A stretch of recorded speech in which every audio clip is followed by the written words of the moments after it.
Hello दोस्तों, काल अष्टमी के दिन भगवान काल भैरव के सामने एक सरसों के तेल का दीपक जरूर जलाएं और श्री काल भैरव अष्टकम नाम से पुस्तक मिलती है, उसका पाठ करें। मंदिर में जाकर करते हैं तो काल भैरव की सीधी कृपा आपके ऊपर बनी रहती है। साधक के जीवन की सारी मनोकामनाएं पूर्ण होती है। ये मिल जाएगा आपको श्री काल भैरव अष्टकम नाम से किताब, इसका आप पाठ करें। इस दिन भगवान शिव की पूजा अर्चना करें, क्योंकि काल भैरव भगवान शिव के ही एक रूप है।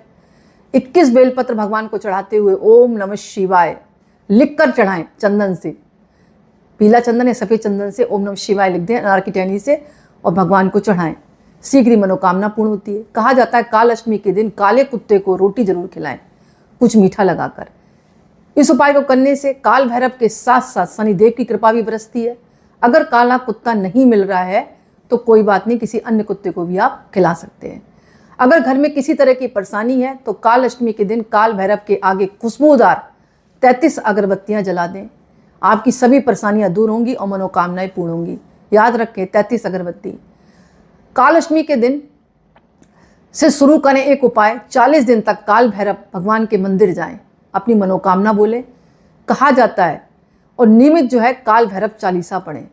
नियम ये कहता है, जिस व्यक्ति ने 40 दिन तक लगातार काल भैरव मंदिर जाकर उनकी चालीसा का पाठ किया तो 100% उस साधक की मनोकामना पूर्ण होती है। मैं फिर रिपीट करती हूँ, काल अष्टमी के दिन से शुरू करें, अगले 40 दिन तक, मतलब ये भी जोड़ा जाएगा, ये दिन जोड़ा जाएगा और इससे 40 दिन तक लगातार आप मंदिर जाकर भगवान के दर्शन करें।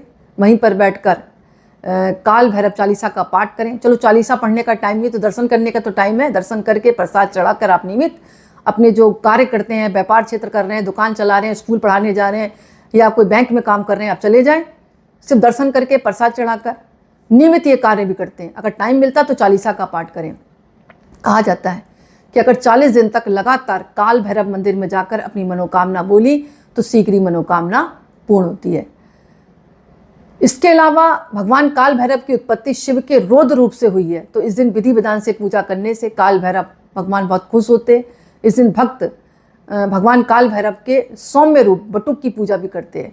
इस दिन व्रत करने से लोगों के सभी दुख दूर होते हैं। इतना ही नहीं, इस व्रत को करने से हमेशा काल भैरव की कृपा घर में बनी रहती है और अगर उनके ऊपर कोई तंत्र विद्या होती है तो वो भी अपने आप कट जाती है। तो ये दिन व्यर्थ ना जाने दें। अगर ज़्यादा कुछ नहीं कर सकते तो काल भैरव मंदिर जरूर जाएं, यानी काल भैरव के मंदिर अगर आपको मिल जाए तो और भी अच्छी बात है, और नहीं मिलता तो शिवालय जरूर जाएं, भगवान शिव की आराधना करें। क्योंकि मैंने आपको बताया भगवान काल भैरव की उत्पत्ति शिव के रौद्र रूप से हुई है, क्योंकि इनको गुस्सा बहुत आता है।